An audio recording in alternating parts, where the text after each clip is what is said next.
American music, everything in the end gets pretty close together.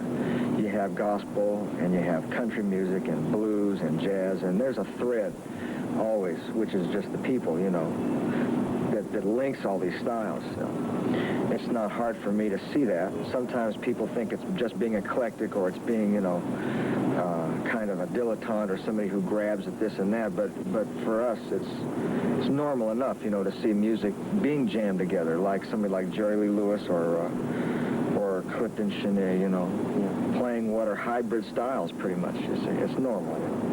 Do you think the conflict that was between black and white music is over now? Well, I don't think there was ever a conflict in the music. There was a conflict in the culture between people. It was where musicians were getting together that you had not so much conflict, because musicians don't think about those things, and it crosses over, and everybody tries to learn from one another. However, the culture and the social problems kept people apart, and actually for quite a long time, jazz was a music that white people didn't like or didn't trust or were afraid of. It was hard for a lot of people, let's say like Duke Ellington. Count Basie became very famous and respected, but for every one of those guys, you could count on the fingers of one hand. There might have been really dozens of talented band leaders or players who never were known. They never got the opportunity to work, and or they weren't recorded enough, or they couldn't get out and be seen, you know, being black and all. And since the war, that sort of got broken down little bit by little bit, but there still is, you know, it's a problem that we have in the United States. Racism is a, you know, I guess it'll always be there.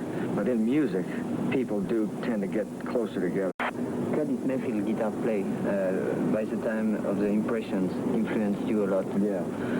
You use black chords that give R&B and gospel coloration to your music. What do you think of today's black music? Well, it's come a long way from that style.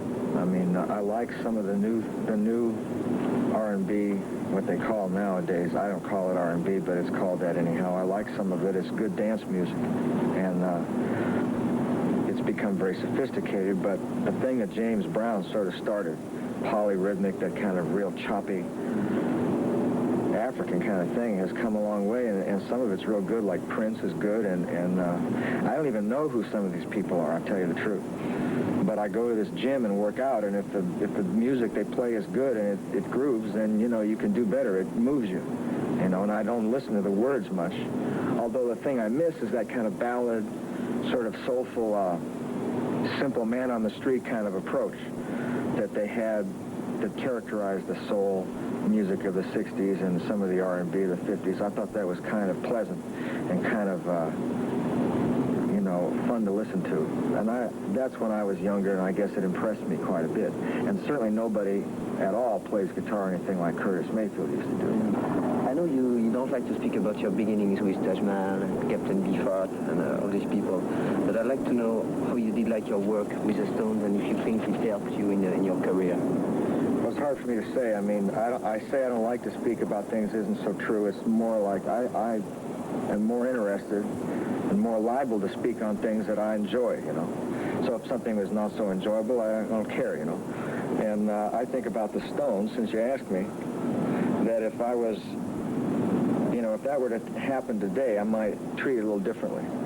Because in those days, you know, I was coming out of an entirely different kind of scene musically. And what they were up to and the way they went about doing it and the people that they were was very foreign to me. And I really didn't figure it, you know.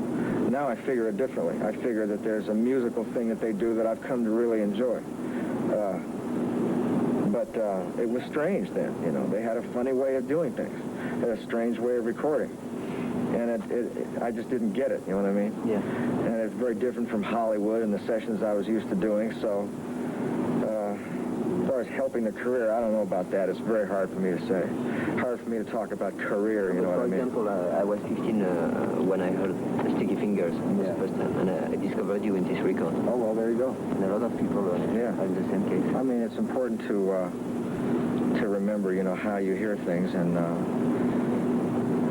it's something I don't personally think about too often, and it's a long time ago. Yeah. I don't think about stuff too much that far back. It's hard even to remember what it was like. But, I mean, if I were to get a chance to play with those guys today, it might make more sense, you see.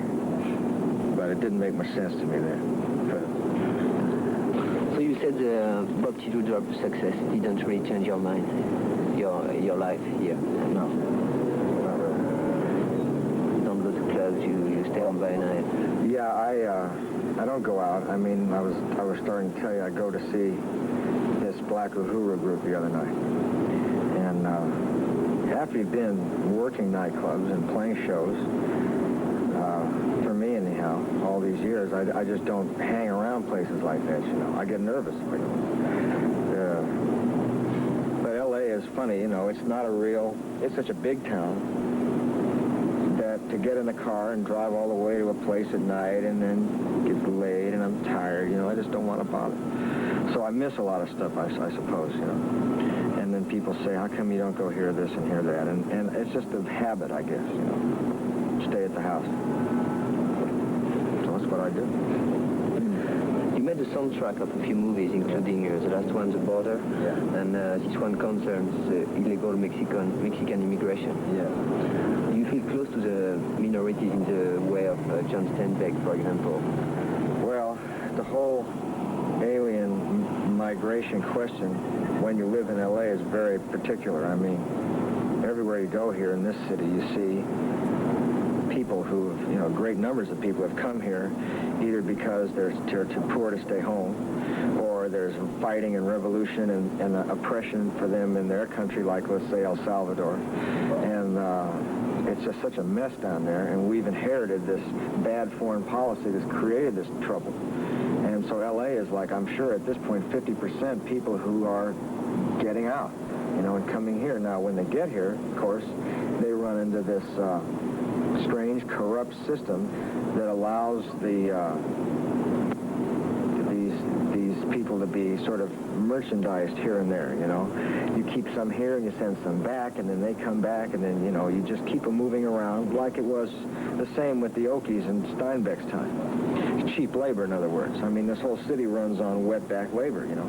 The maids in all the houses, and the women making shirts in all the sweatshops and all that kind of thing. And they know they'll never have to worry about them organizing, because poor Cesar Chavez tried to make a union of farm workers and got shut down pretty hard over the years. And it's a real California condition, but in the end, you know, it's the government's responsibility to kind of look after this whole thing. So as long as they promote these dictators and give them foreign aid and military aid, you're going to have just countless waves of people coming up here. I can't say where it'll all end.